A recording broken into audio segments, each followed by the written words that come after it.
Today I'm going to go over how we close 90% of our booked meetings and turn them into clients.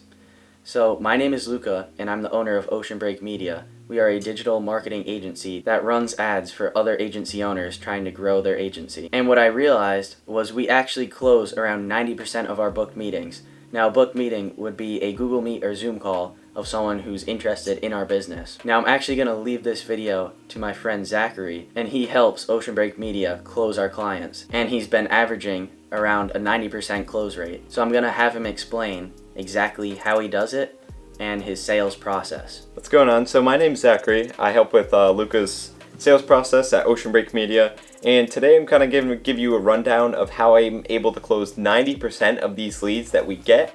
And most of these leads are actually come from paid ads, so that meaning Facebook ads and Instagram ads, which we actually pay towards. So all the creatives that we make, we put money towards them, and they're then run on platforms, like Facebook, Instagram. You can run them on TikTok, native videos on LinkedIn, different platforms like that. But today I want to give you a rundown of basically how I'm able to close 90% of these. And, I hope you get a ton of information from this video. We've had a ton of success in this business, Ocean Break Media. And like Luca said before, we left a link down below where any agency owners actually looking to scale, looking to get some more income in, or whether you're just looking to get started, we left the link down below if you want to schedule a call with us. We'll take you through, kind of look at your business, see how we can help. But with that out of the way, let's get to the video. So first off, I just want to mention one thing. All these leads that we've actually closed, this 90% of leads that we closed, these are all inbound leads. So these are people and businesses that came to us interested in our marketing. So, these are already businesses, like I just said, that are interested. So it's going to be so much harder to close businesses that you're outreaching to. So this would be cold outreach. Businesses, you're DMing, you're sending messages to, and you're cold calling, which is a cold outreach method. So basically these businesses are completely fresh to your business. They know nothing about it. But these are warm outreach, so businesses that are interested in what we have to offer. So these businesses, they book a call with us like you would down below. And on these calls, we'll go through their business.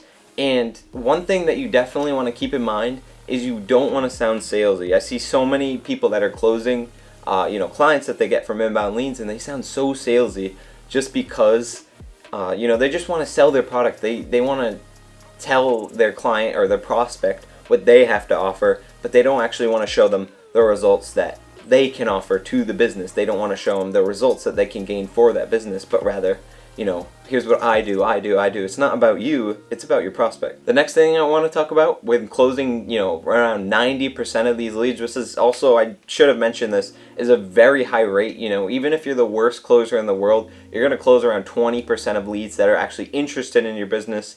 And around 60% of those people actually show up to your call. So, assuming you get 100 booked calls in a month, around 60% of those will actually show up to the meeting. And around just 20% of those, even if you're the worst salesman in the world, you should be able to close. The one thing that you want to know is actually who you're working with. So look at the business, maybe look at the name, look at the email. If you were able to chat with them beforehand, like sometimes I'll get their number, so maybe I'll give them a message ahead of time, maybe like a day ahead. Or, the day I'll send him a message in the morning, just, oh, hey, here's a quick reminder. My name's Zachary. And, I'm just reminding you about the meeting that we have today. Giving a personalized message, this really intrigues them and reminds them about the meeting that they have with you today, because people are busy. People aren't worried about the meeting that they have with you that they scheduled a week before, So that's one thing, is definitely staying on top with actually engaging with them beforehand, before the meeting. Like I was just saying, you have to understand who you're working with. So if you're able to contact them beforehand, which is extremely good, find out who you're working with. So find out what the business is like. Find out mainly the person. So if they have any content that they put out, kind of see their emotions, see their style. And when you're talking to them, you can actually work off of their style. So how they word things, what their interests are. And during the call, you can kind of relate to them. You can give little hints about yourself that they'll kind of relate to. Just by using, their, let's say, Instagram, their Facebook, their Pinterest, any of those platforms. If you can find something that will make them actually interested in what you do, this is actually going to get them to trust you a lot more, just because you have those two personal connections.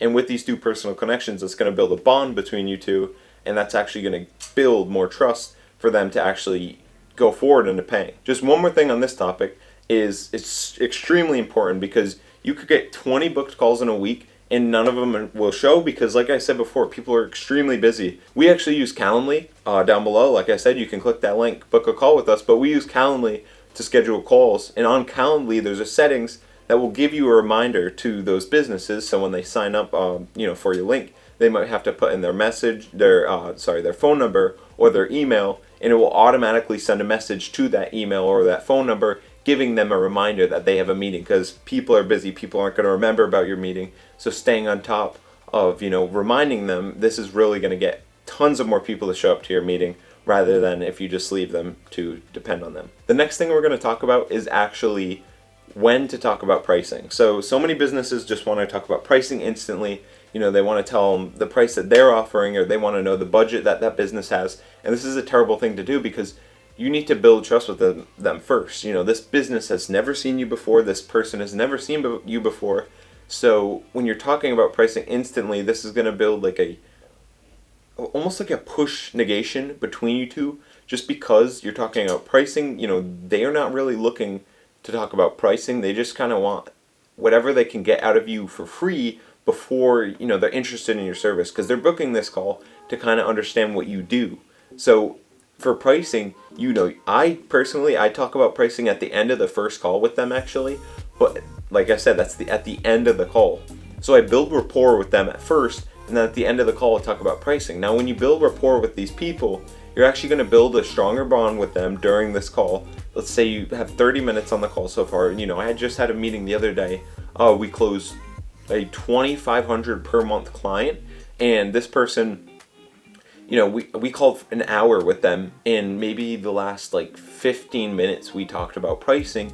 And this is just because you're building this rapport with them, you're building this trust and this bond and these connections with them. This whole first part of the meeting, you're learning about their business and they're talking to you. And then this last part, basically as you're building rapport with them, their budget is going up just because they're building more trust in you. Now I want to talk about pricing. Pricing is definitely a huge factor, when you're actually talking to these businesses, because if you don't offer them a price, they're just going to say, whatever they want, because without actually offering them a price or suggesting a price, they're just going to have whatever comes off the top of their mind.